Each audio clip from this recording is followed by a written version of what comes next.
You ready to do this again? Let's do this again. Yes, we're actually podcasting. I think we've done, 6, 7.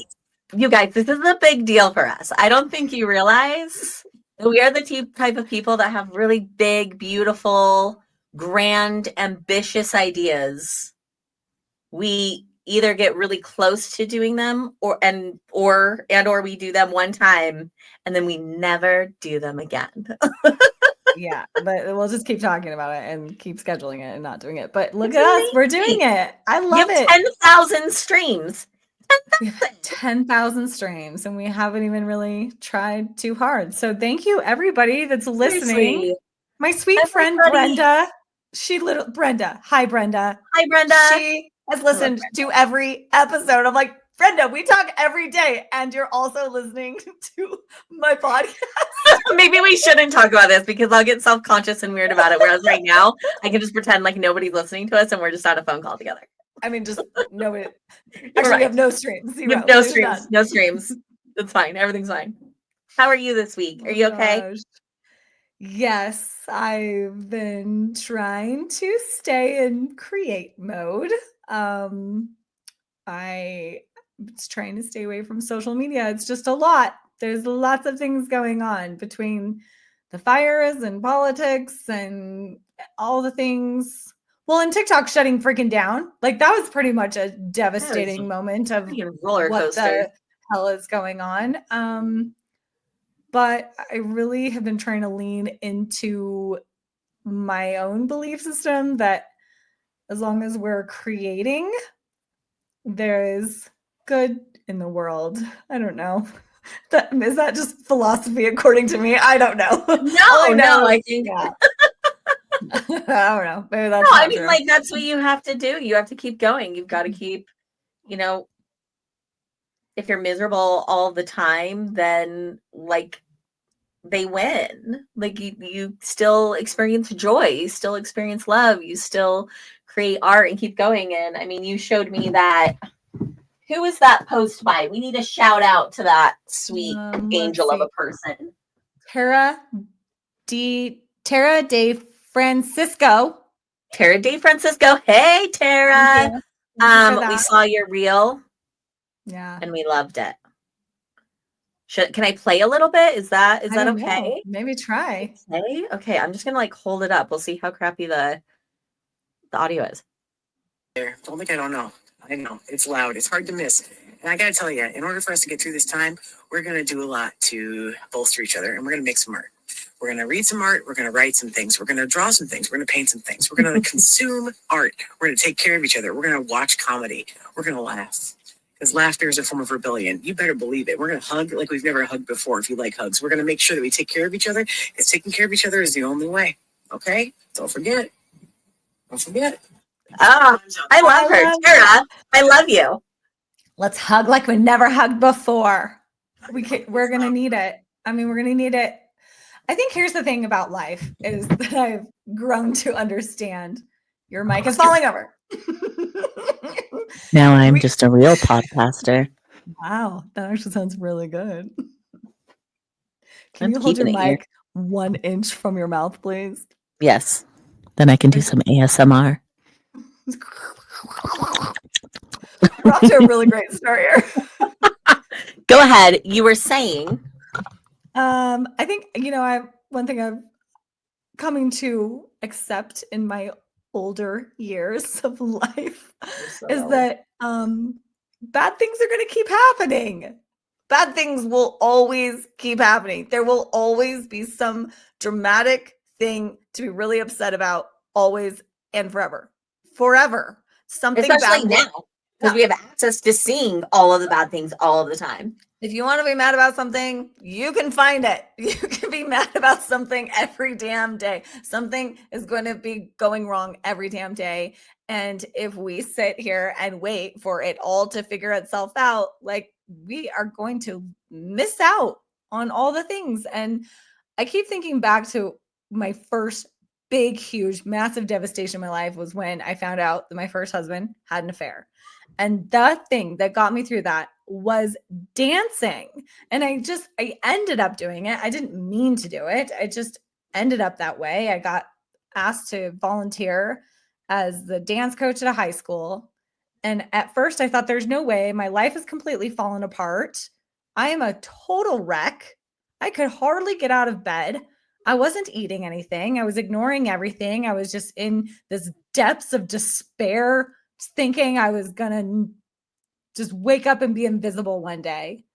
And I felt invisible. And then all of a sudden, there I am making up dances and dancing with my kids and creating choreography. And it was like my devastation didn't exist in those moments. I would show up to the high school and dance my ass off with these cute girls. And I was still useful in the middle of a freaking train wreck. I still existed. I still mattered. My heart could feel joy. I was laughing. I had other things to think about. And I had never experienced that before, where art or creativity, it literally pulled me out of the darkest moments of my life. I mean, my life would be like Jerry Springer. And then I'd walk into this high school to teach dance. And all of a sudden, all the lights would turn on. And there I was, existing in my full capacity. And I just think that women and everyone, I mean, everybody needs to realize that we're not at the mercy of whatever is happening around us. Like, we have more control. We have more ability to create light and happiness and laughter, even when the world is burning down. I think that it's like so hard for me sometimes to find that line, and I'm getting better at it, between like, well, I want to be, whether it's like informed politically or informed as far as like medical. My son, one of my kids was in the hospital on and off for 3 months on life support. And it was like this line between knowing what was going on, researching, being in his room all the time, being there for him. He was a baby. And then getting reprieve and leaving and going to the Ronald McDonald's room, or going to the store, or even having friends come and meet me. Like, it was hard to find that line. And there was a level of like guilt when you experience joy, when all of this is going around, like when all these terrible things are going on around you. But you have to let yourself experience that joy so that you can get through the shit, because it doesn't make it go away. You just get a reprieve from it for just a minute, like you get to experience joy with it in some regards. And you need that. It makes getting through the hard things so much better. That's why so many people use like comedy as a coping mechanism, because it's their way to cope. It doesn't mean that like you're not paying attention or that it's not awful. But like you said, you can still have joy. You can still exist. You can still be present. And so for me, yeah, it's just finding that line between kind of like zooming out, big picture, but then also zooming way into my life and my community and my family and my house and what I can control in that way. And it's a line that I need better boundaries with. Yeah, it is tricky, because you want to be aware, you want to be realistic, you want to be able to manage the problem or whatever you're facing. But at the same time, it can be so consuming when you're dealing with things that are scary or terrifying or destructive to your life. When things are getting completely torn apart and inside out and it feels hopeless, I think the more terrifying thing, like, let's say, well, even you, I remember showing up to Utah. I lived in Wyoming. I showed up to Utah. We're in the middle of this divorce. I remember you saying, it's like you're back, right? And I think the more terrifying thing isn't that, let's say you're going through divorce or you found out some, tragic thing. That tragic thing is tragic. And there's probably not a lot of anything you can do about that.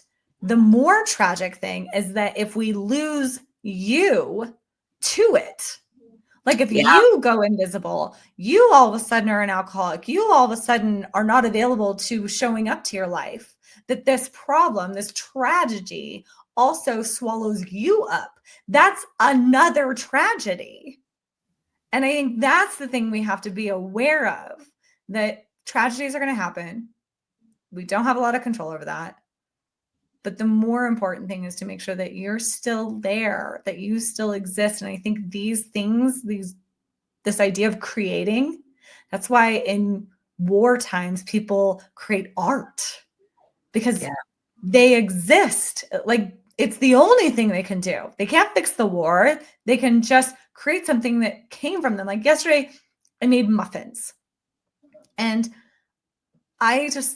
it seemed inconsequential, right? It's muffins. And it seemed like it doesn't really matter. But there's something magical about making something that didn't exist before because of you, right? The muffins literally didn't exist until I made the muffins. And something about that makes it so that you exist and you matter, even if it's just damn muffins. That's really funny because I made chicken pot pie from scratch yesterday. And I was feeling like the same thing. I was like, look at me. Look at what I'm making chicken pot pie from scratch. I'm amazing. It is. There's something that, I mean, and we did watercolors the other day, which we haven't done in ages. And there is something that is real, that when you use your hands to create something, you get out of your head and you're able to just like exist in this other sphere for just a little while. And creating, I always thought creating something is like, you have to be artsy, and I'm not artsy, and I don't like doing crafts per se. But somebody, when I was having this conversation, I don't even know when, they said, if you create laughter, that's creating something, creating a conversation with a friend, creating the idea that you're creating an experience. Hey, calling a friend up and going to the movie theater is creating an experience that would not have existed.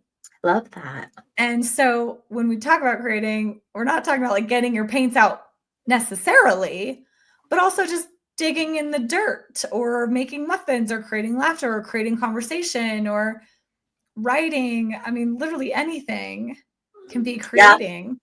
Yeah, creating community. I just I may or may not get my library job back, and that was like the first thing that I did yesterday. No, that's a good thing that I will get. I thought you were like sad that you might not get it back. No, it's a may or may not. I'm trying not to like count my chickens before they're hatched. Like yesterday I was just like, I need community. Like Carrie not working and still looking for a job and me doing this, like my world has become so tiny and so small. So the only thing that I have is like the internet, and then I go crazy because I'm just on the internet too much. I'm on all the socials too much. And I just realized like, oh, I need community. And that was kind of like my, I don't know, act of taking control and being like, okay, well, I can't control what's going on right now in many, many ways. So I am going to control this. And like creating community, I think is the top biggest thing that you can do when you are going through something hard, is putting yourself out there in community and accepting the help that is being offered to you through community. And I know that when you're going through a hard thing, like the easiest thing is to kind of hunker down and go underneath the blankets and pretend like it doesn't exist. But the thing that people need is other people. We need connection. We need to see each other and really connect. So that's what I'm trying to do. I'm going to possibly get my job back and go back to the library. I'm very excited. I know. It's funny because obviously since COVID, like everyone just feels like it's so hard to get people out and about and like actually showing up to things. And like I'm going to this weird conference, psychedelic retreat. It's not a retreat. It's like a convention in Salt Lake. And I was thinking, this doesn't boost my business. Like, I don't really know that I need to be there. But the simple fact that it's new people and new space, and it gives me like a place to like laugh and be silly, I don't think that I have ever given much priority to being silly and fun. And that's one of my goals, I guess, if you want to use the word goal, focuses this year is to be kind of wild, a little crazy, focus on fun, prioritize laughter. And it's like a convention that's neither here nor there. And I was like, well, then that's exactly right. Right? Like if there's no reason for it, we need to do more things that's just for no reason other than it's just fun. Yeah. No, and even things that are not per se fun, going to my kids' soccer games, like those are not fun for me. I really try hard to be a soccer mom, and I do a really good job at trying. Or like going to parent teacher conferences or whatever, like all of these things, even church, all family functions. When did all of these things that were supposed to be made for like entertainment and our benefit become like obligations? Nobody wants to do anything anymore. You say that you're going to like a family party and it's like, oh man, like, why do we have to go? I guess I'll show up. Like, why? Why are we excited to do things anymore? Why am I not excited to go? This is so silly, maybe because I've been trapped in the house for weeks, but there was parent teacher conferences and only one of us could go, me or Carrie. And I was like, do you want to go? I don't even know why I asked him because I very obviously wanted to go. I was like, I know. It was like, so do you want to go or should I go? And he's like, I don't care. And I was like, okay, I'm going. Like, I was excited to like go and meet teachers. And I just thought it was weird that I've never been excited for that before. I was never been excited to like see people I know, whether they're friends or just acquaintances in the hallways and be able to say hi and chit chat and say nothing and just be with people. Like, when did that become annoying and terrible? When did we start become like excited that we are canceling plans or looking forward to something being canceled so that we don't have to go anymore? I think this is so tricky because honestly, I do think that there's this phase of midlife that kind of feels like teenagers where maybe the friends that we had before don't really fit us anymore, or absolutely, we've become this new kind of creature in ourselves and we don't even know how to interact with like people like we did before. We also, I think there's a general feeling of we are so damn sick of the surfacey conversation. Like we are craving like this deep sense of connection. You know, we want to show up in mid conversation and talk about the depths of our soul to someone that will also share the depths of their soul. And I think sometimes it does get exhausting to do these kind of surfacey, less meaningful things, but yeah, that's true. That's absolutely true. And I think that really is part of midlife that we don't acknowledge. I think that's a very common thing where people are looking for their new tribe and we're just kind of sick of the small talk and all the parties where people are just putting on a front and we're just so done doing that. But how are we supposed to find our people if we're just sitting inside? I mean, there's that too, right? And if you acknowledge, okay, maybe I don't want to interact in the world the way that I was before on the surfacey level. Like, for instance, I used to go to all these Utah business networking events all the time, tons of them. I literally thought I want to go to these because all the good people are there that I need to know to be able to build my business. I don't even know what you do at a networking event. What do? You just talk to people? Talk to people. And then, you know, there's a graphic designer and there's another person that owns a business. And how do you collaborate? And you just go around and say, hi, what do you do? Yeah. Okay. Yeah. But that is, yes, that. Hi, what do you do? And then everybody spouts off what they do. And then you try to figure out how you're going to work together or what you can help each other with. Okay. Fantastic. But I was like, okay, I don't want to look for the magic button anymore.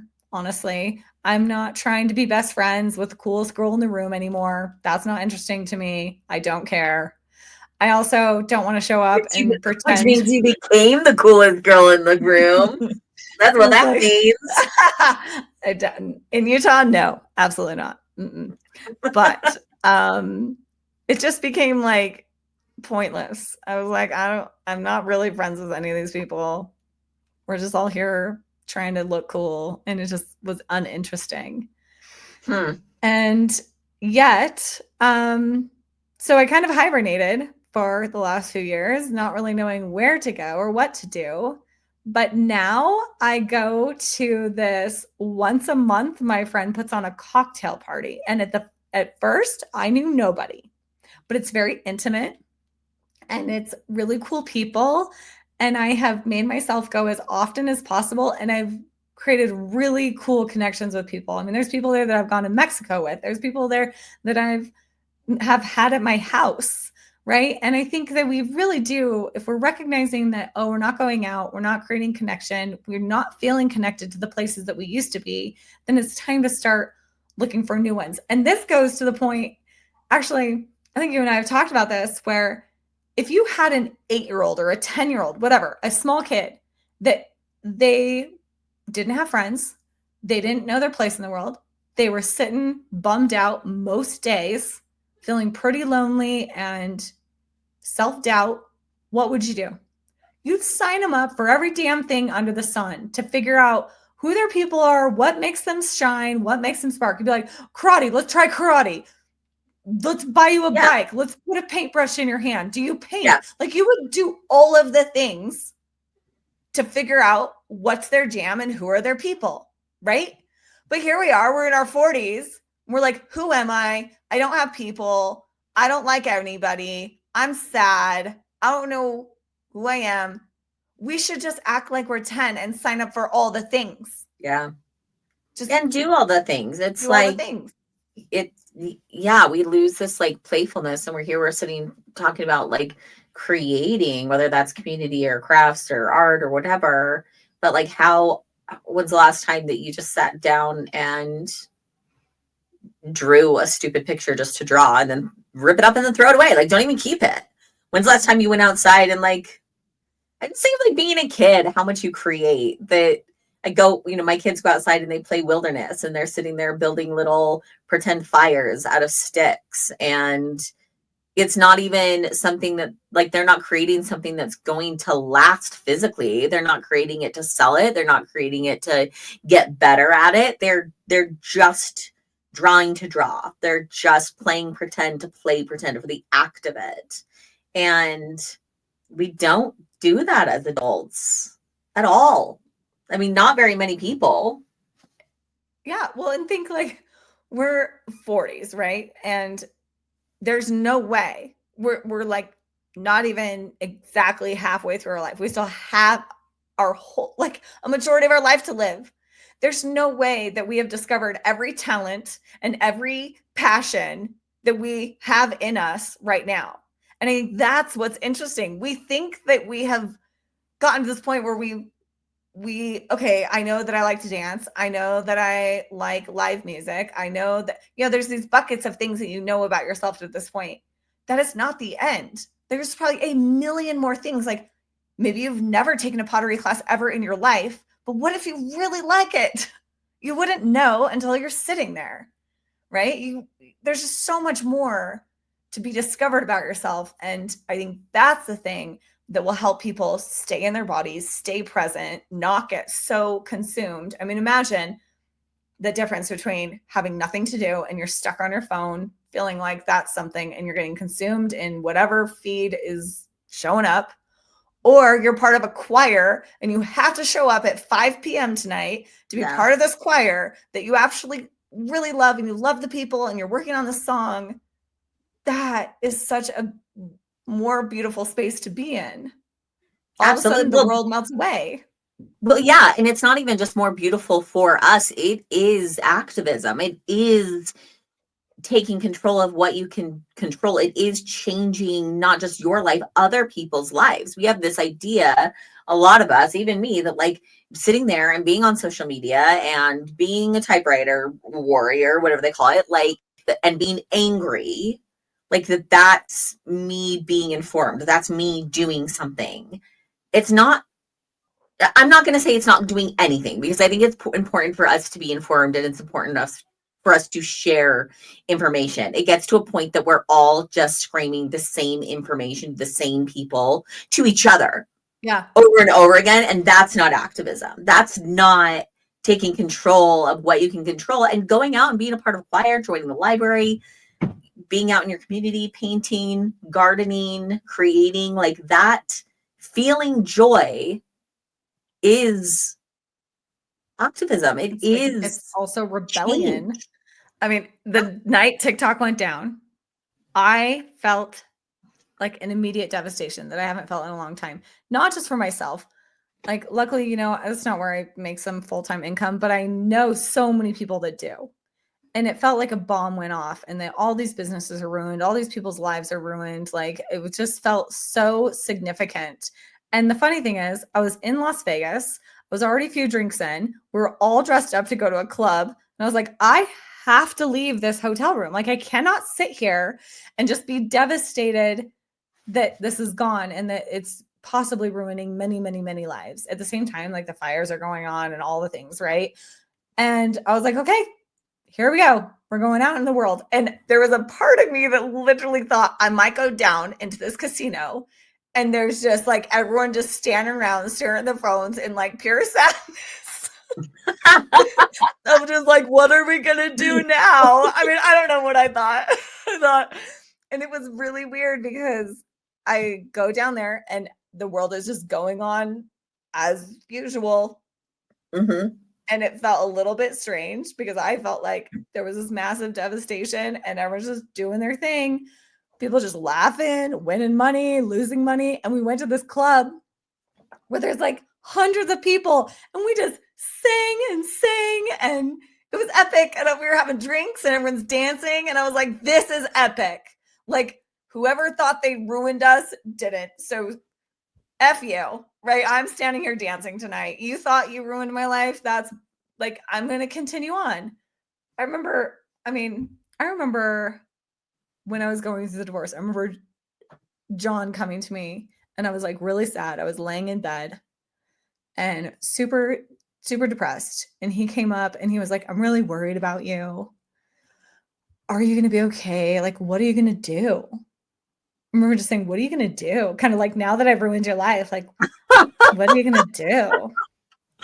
And I don't know what like lightning bolt went off inside of me, but I remember sitting up and be like, what do you mean? What am I going to do? Like, I'm going to continue on with my life as I always was. I'm going to be all of me. Like, you haven't changed a damn thing about me. I'm going to go and do and write the books and be on TV and make something spectacular, just like I always had planned. You just won't be around for it. Like, that's all. And I think we need a little more of that, where these bad things happen and sad things happen and they show up on our feeds and it can be very overwhelming. But there is still goodness. There's still joy. There's still things to create. There's still things to plant and draw and write and sing. And I don't know. And I think holding on to that joy and that hope and that determination that like, you might crush everything around me, but you are not going to crush me. Like, that is what is going to get us through. That's what gets you through. And there are definitely times, that's not to say that we have this like toxic positivity by any means. You can absolutely recognize that things are bad and things are hard and things are not okay. Whether it's like globally or in your personal life, like, you can still acknowledge that and keep going. What's that movie where the guy is in the concentration camp with his son and he makes it a game? A Beautiful Life? Yeah, I think Is that what it's called? Are there two different beautiful lives? Isn't A Beautiful Life the one with the bell and it's Christmas? Oh, yeah. No, that's Something A Wonderful like Life. Oh, okay. Then yes, A Beautiful Life. And I think that's the man wasn't oblivious to where he was. The dad knew this is a concentration camp. He knew the dangers. He knew the horridness of it. But he also life knew is beautiful. Life is beautiful. I'm sorry to interrupt. Keep going. But he also understood the power that joy and hope have, that there was still a sun to feel the sun, and there was still hugs, and there's still silliness, and there was still laughter to be created. And, I read, is it The Power of Now? Probably. Dang it. No. It's always good. No, it's the other A Man's Search for Meaning. Oh, yeah. That's funny. I was thinking of that. Okay, so there's a part in that book where he's looking for hope, where he's in a concentration camp. He's studying hope, trying to figure out who has it, who doesn't, where does it come from, what does it do for us? And there's this moment that I think he's like on frozen ground, having carried some train track things, right? And the sun is rising. And he finds the beauty in the sunrise. And he realizes that the hope comes from within him, that he is the hope. Mm-hmm. He is the love. He is the understanding. He is the joy. That none of these things around him have any meaning. They have nothing to teach him. They're all horrid, and should not exist. And yet there he was. And instead of looking for the hope on the outside, he realized he was the hope. I think we're always looking for these experiences to be bringing us something, either goodness or badness or happening to us. I think that's the biggest shift that I took from that book and that I've tried to live by, is that the world is not happening to us, that we were built to happen to the world.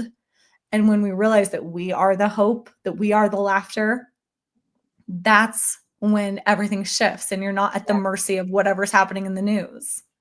Yeah.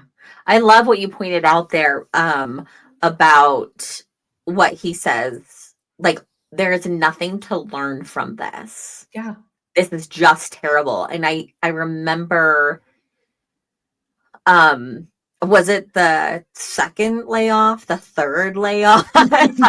One of the 10. One of the layoffs. Maybe it was the current one. No, it wasn't. It was a while back. I don't know. Well, real quick, can I just do a recap of the last 10 years of my life? Just real quick. Permission granted, yes. Okay, thank you, older sister. P.S. Welcome to our podcast. This is the Wake Her Up podcast at the end. If you didn't know what you're listening to, welcome to the Wake Her Up podcast. My name is Sharon Johnson. This is my sister. And Marcella Hill. I do have a sponsor thing, but we'll put that at the end. Trust me, you're gonna need it. It's a gummy. It's for gummies. It's gonna help everyone feel happier. Everybody feels better on gummies. Regardless of what kind of gummies they are, really. Okay, so fruit snacks. I mean, all the things. They're the best. Recap, real quick. We're only gonna start like 10 years ago. I was in Alaska. I went through a major mental health crisis with my bipolar. I hadn't even been diagnosed yet. We just knew that like Sharon had mental health issues for a really, really long time. I didn't realize how bad my postpartum was because my son was like a year and a half. And at that point, you're like, my postpartum's fine, right? It was not fine. It was really, really bad. My mom had to come out and stay with us for 2 weeks while I went to my therapist every single day. I had a session with my therapist every single day for like 4 weeks. And we were doing that instead of like inpatient treatment. So anyway, so we did that. My husband had this crazy job. They treated him terrible. He was literally working like 70-hour weeks. He would sleep at the hospital. I had 2 kids. Like, it was cold. It was dark. We were in Alaska. It was awful. And things start looking up. We're doing really well. We decided to have another baby because 2 wasn't enough, apparently. And my husband gets laid off like a week after. Well, he was like forced to resign. It was this whole stupid thing. You know about that was horrible. It was so awful. So we're stuck in Alaska. We have like no money. I'm sick as can be because I'm pregnant. We decide to like hitchhike home practically to Utah because maybe we can get a job there. We live in Marcella's unfinished basement. I literally like have blocked that from my memory because it was so like embarrassing that you lived there under those circumstances. Like, what the hell were we thinking? Like, here's my unfinished basement. Let me put some curtains up and let you live there with your children. It was so nice of you. Don't know, like, you guys 2x4s, 2x4s, insulation, and just like our bed. But you were so cute though. Like, you put a rug out. You put a rug out for us. You put like curtains behind the door. like you kind of sectioned off the baby's room in our room. Oh my gosh, it was so bad. We could have figured out how to like put some walls up, but no. I love or that toilet. people during that time. So I was pregnant with my third. We were living in an unfinished basement. My husband didn't have a job. We had no money. Like, it was so bad. There were people that would come up to me and be like, you're gonna look back at this someday and be like, oh, that wasn't as bad as you thought it was. Like, no, I look back at that and I'm like, it was worse. So much worse than I thought it was at the time. Like, why was I not terrified out of my mind every single second? Like, so we're at Marcella's house for 2 months. My little brother goes to Europe for a month, 2 months. We live in his like 1-bedroom hole in the wall. We just got married and still go to college apartment. Right. Oh my in Bountiful. Okay. They come home. I think Carrie worked at a fireworks stand that summer. Granted, you guys, my husband has a master's degree in health administration, and he was working at like a phantom fireworks. Running a hospital. We went from running a hospital to working in a fireworks stand. Okay, so this story is getting way too long. So then we move in with my mother-in-law. That was even worse. It was so much worse. And God bless my mother-in-law. It was so bad. We were living in a closet. I remember coming up and seeing you and just being like, what are you doing? How we were living in a closet off the side of their house with our niece and nephew were living there. There was like a custody whole situation going on with their mom. And so I was like taking care of the kids. My husband's still just like constantly looking for work. Like, we're just living there. The kids start school. Like, it's crazy. Finally, my friend, she had a home that they had just like refinished the top and they were living in the basement, like apartment. She told us that we could live for free in her upstairs part of her house, which was like, Jessica Stoker, I love you. You completely saved my life. A week after we move in there, Carrie finally gets a job, a great job, and we have our baby. And then 3 months later, he's sick the entire time. He's a terrible baby. He gets RSV and has to be life flighted and put on life support. And then that happens again. And then it happens again. And then during this entire time, my niece and nephew, who were with my mother-in-law, we decide to adopt them. So. Okay, wait, pause. For those of you only listening and not watching this on YouTube, Sharon is currently sipping out of the most ridiculous water bottle I've ever seen in my life while she's telling the most dramatic story. It is these large lemonade that she probably got at like a carnival, and it was a carnival, like formed plastic lemon on the top with a lemon straw. It's absolutely ridiculous. Like, it's something you bought at the circus, and I just have to acknowledge that water bottle right now. Thank you. It's my lemon emotional support water bottle that Carrie always. Yeah, if you have not watched us on our YouTube, it's like an extra treat. We should charge for it, but it's free, so you can go watch us do this. You can watch me like touch my hair just constantly. I am aware of it, you guys. I know. Okay, sorry. You keep going with your really awesome. It's a boring story. Does anyone care about this story? Go. I feel like it got really long real fast. No, but I mean, the point is that like you have credibility here to talk about. I do. I know what I'm talking about when we're talking about getting through hard things. So then we're able to buy a house. We get keys to the house, custody of the kids, and my baby gets discharged for the fourth and last time, all on the same day. And then my husband is back to working like 50, 60-hour weeks. I suddenly have 5 children when 6 months ago I only had 2. I started developing fibromyalgia symptoms, which we didn't know they were fibromyalgia symptoms, but all hell is broken loose. And it's just the worst thing in the world. I mean, it's not the worst thing in the world, but the fibromyalgia part was. But I'm just flailing around all of the time, trying to figure out how to do life. And then what happens? And then COVID happens. So I'm now homeschooling. Oh, no. And then I got pregnant on birth control and had our 6th. And that was the worst pregnancy of my entire, it was absolutely horrible. My mental health was complete shit. Like, we almost did not go through with it because I was scared I wasn't going to make it. The whole family was like checking on you, like wellness checks on Sharon every week. It wasn't good. It wasn't good. It was not good. Have the baby. And then COVID hits. That was the hardest thing ever. My husband works in a hospital and he was in charge of the COVID response team. So he was just gone all of the time. And then as soon as kind of COVID calmed down the little bitest, he was fired. And so we had 6 kids and he wasn't fired. He was laid off. It was corporate layoffs. And then we think that everything is great and going wonderfully. And he worked there for 2 years while we figured out our lives. Oh, and then I had another complete mental breakdown. I'm doing really well here. Last year, and I got TMS.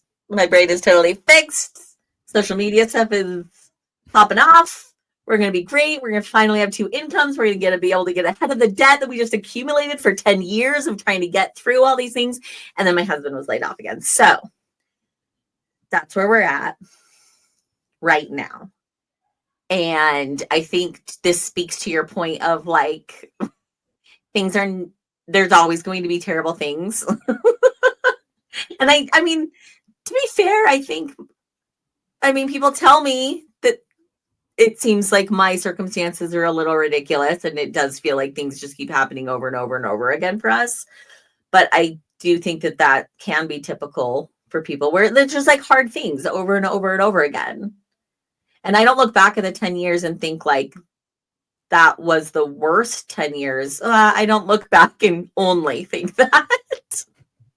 Like there were good, wonderful, beautiful things that happened. Yeah.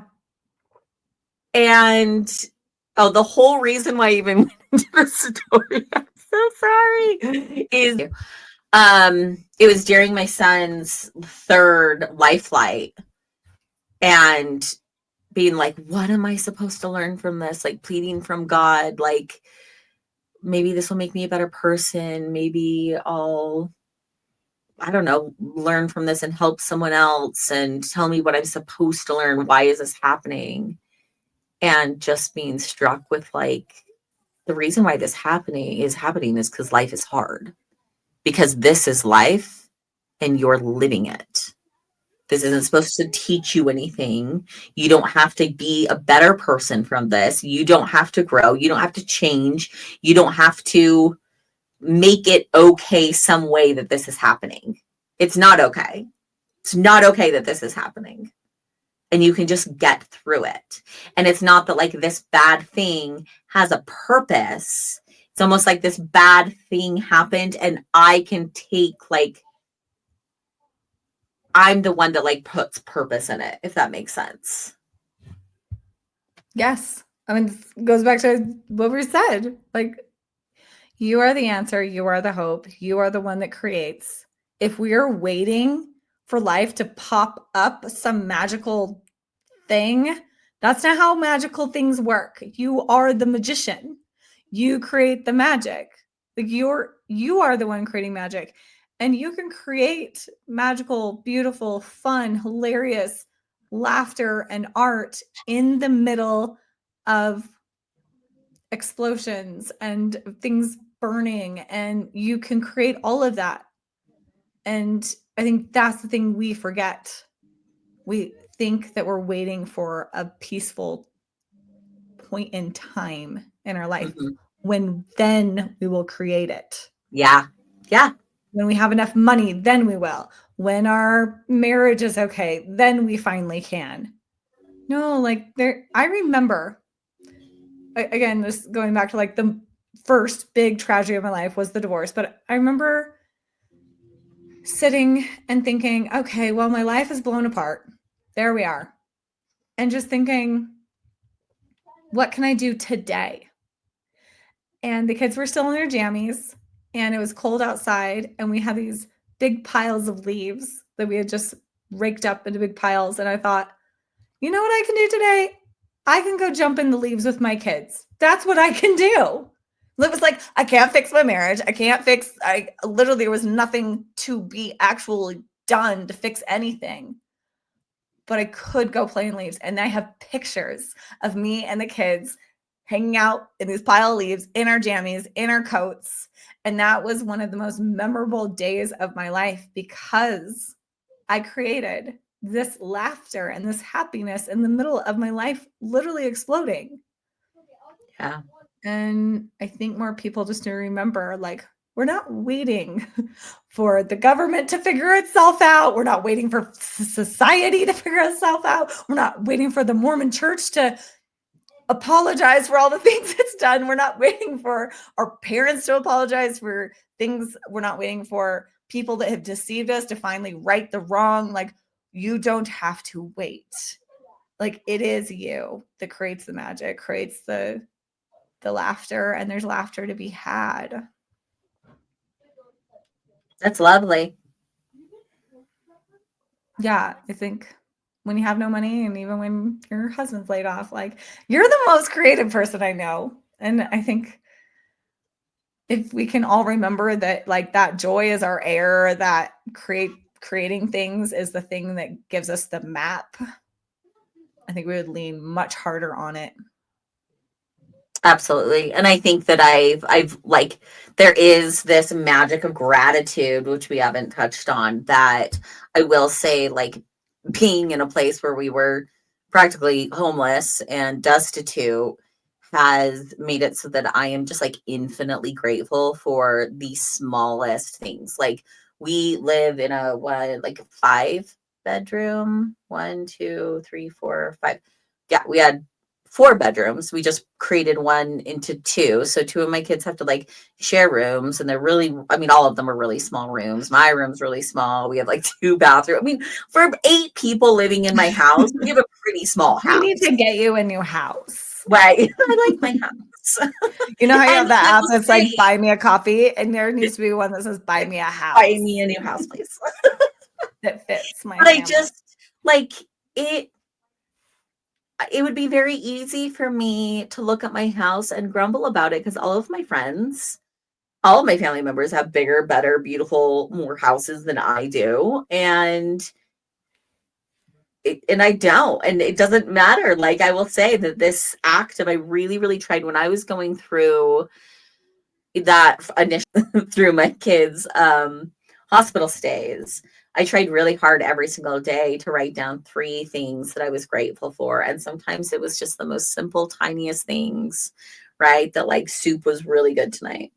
Like, the sunset was nice. Like, sometimes it was nothing. And it really is what got me through, is just being able to take a moment to breathe and see 3 beautiful things in my life. And yesterday when I was making that pie, I was just ecstatic that I have a butcher board now, butcher board countertop, a very small one off to the side, and it lights me up. And I love that lights me up. I like that this tiny little counter in my tiny little kitchen in my tiny little house is like enough. And I don't think that we can feel like our life is enough unless we take time to sit down and express gratitude for it. Absolutely. And I think we forget that if we can't figure out how to love the life that we're in and be a whole person and see the good in things, how do we think the people existed that were in the Holocaust that created really beautiful moments? How do you think they showed up at the Holocaust a grumpy person and then just suddenly turned into a hopeful person? No, they probably conducted their lives like a hopeful person and a person of gratitude before it happened. Yeah. Yeah. And I think we want to believe that if a tragedy happens, that we would be a useful human being in the middle of that tragedy. But so many of us are not even useful when nothing is directly happening to us because we're just consumed in the tragedy. Yeah. And I want to believe that more of my friends, more of my people, more of my neighbors would be the kind of people to, like, bolster together and create something spectacular and have happiness. I mean, no wonder all these women were making sourdough bread during, COVID, because it's something you can do. And I don't know. I hope that maybe from this, it just inspires people to kind of get out of their head and a little like jolt of like, come on, like put your pants on, let's go do something. Literally pick anything. Pick like 3 things. Like pick one thing. Like there are too many things for you to be doing, right? There's too many things to do all of them. You can't do all of them. But if we're all doing something, then everything's going to get covered. So pick something that you want to do that's in your lane. Like I want to go back to school. I want to, well, not only do I want to be a library clerk, but I like think it's so important. Like libraries are amazing. They provide like free information. They spread information. They are a safe place for people. It's where community builds. Like that is where my passion is. That is what I'm doing. I am going back to the library and I'm going to go back to school and I'm going to get my degree in library of science. Like I love it. That's my thing. That is my goal. That is my focus. So pick your thing, the thing that you are passionate about, and focus on that. And if we're all doing that, then everything will get taken care of. And if you don't know what you're passionate about, start, like we said, like a 10-year-old and go sign yourself up for a whole bunch of stuff. I mean, YouTube things, like YouTube, how to do, I don't know, fold paper into a crane or something. Literally do anything. Do anything. And I want to look up, this reminded me one last thing. I saw this thing talking about how I'm looking it up so that I can read it. Okay, wait, while you're looking that up, gummies make the world a better place. So let's talk about that for a second. So we are talking about THC gummies, CBD THC gummies. There's this epic brand called microdose.com. They're out of Oregon. They use huckleberry juice from all the huckleberries in Oregon to sweeten their gummies. So, I mean, I was born in Oregon. Our parents were raised in Oregon. So it just comes with this little extra like Oregon connection. But they're my favorite. They're my very, very favorite gummies. And I have tried every single flavor. Don't judge me. But I have tried every. There's no judgment here. There's like 20 flavors. I have tried all the flavors. I mean, not the whole bottle of every flavor, but I have tried all the flavors over a 2-year period of time. Sure. When they sent me the samples the first time, I thought, I'm going to need more friends that party because there's no way I'm getting through this. But if you want to try microdose gummies, use code WakeHerUp for 30% off. Like it's a huge discount. It's a huge discount. And when you go there and you're trying to figure out, like, are they legal in your state, whatever, like you do the drop down to your state. And if they can ship to you, then I guess it's legal. I mean, I don't know. But microdose.com, let it chill you out. Let it help you figure out what your passion is. Let it let you know that, there's good times to be had in the middle of all this. That's my commercial for the day. Good commercial. Last thing I'm going to say. We have a little now back Sharon and Marcella. So I wish that I knew who it was from because I would totally credit them, but it was either a TikTok or a reel that I saw, and it was talking about how we really, our brains don't stop developing until the age of 25. So in their brain, it's like you're a child until you're 25. And then you become an adult at 25, but they positioned it as like you're a brand new baby adult. So when you're 26, you're only a 1-year-old adult. Ooh. And when you're 35, you're only a 10-year-old adult. So being 38, I'm a 13-year-old adult. It makes so much sense. Oh my gosh, this is so damn good because I was like, perimenopause is like being a teenager, and you literally are. You're going through like another transition in your puberty. You're 15 at 40 years old. Uh-huh. This is genius. And it was just like that idea of like thinking that when you're 40 or you're in your 30s or 50s or 60s or whatever, that you've missed out right? Because you didn't start dancing when you were 10. And so like you can't be a dancer anymore. You didn't learn how to crochet as a 21-year-old. So now you can't, or you didn't start a business, but now you're like, oh, but I'm only a 15-year-old adult. I'm only a 20. Like you can do whatever you want when you're a 20-year-old adult. Like when you're 20. And that shift was just really good for me. Of like, oh, I'm 15. Like I have the whole world in front of me. No wonder I don't know how to do taxes and pay bills regularly. I'm only 15, right? Like, is that Isn't that great? If anybody knows where that who said that, please like email or text us or like DM us, because I'll credit them in a reel and a TikTok. I want to see that. And also, if you want to share your creativeness and what you created today, I did a post inside the Wake Her Up Facebook community of just like hey, let's create things. And I made muffins today. What did you guys make? And so you can come and share like your pictures or just your thoughts, and get gold stars for that, or just tag us in images of saying like I made stuff today. I think that's all we got right now. I mean, it's not all we got, but like it's a big, huge, loud piece that we can do for ourselves. So I think that was, I didn't even know that's what we're going to talk about, but that was fantastic. I love it. I love you. I love all of you listening. Thank you so much for your support and your love. I've been having a rough go on social media lately, and some meanie bow beanies.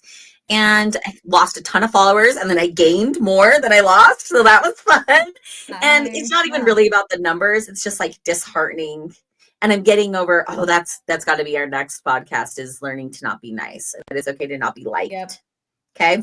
Yep. I just really appreciate everybody that listens and follows me, and just, you guys are awesome. And it's turning into this like real life community, that it doesn't feel like it's just this online thing with fake friends. It's like, you guys are real. Well, and I mean, if you've made it to the very end of this, you should know that Sharon and I are working on making this even more real by we're looking at our dates. So you just need to stay tuned, like stay connected on Instagram, stay connected with us on the Facebook group, and watch for this, because the thing that we really want to do is like have more face-to-face connection with you. And I think we're going to do a wine night, right? Maybe once a month.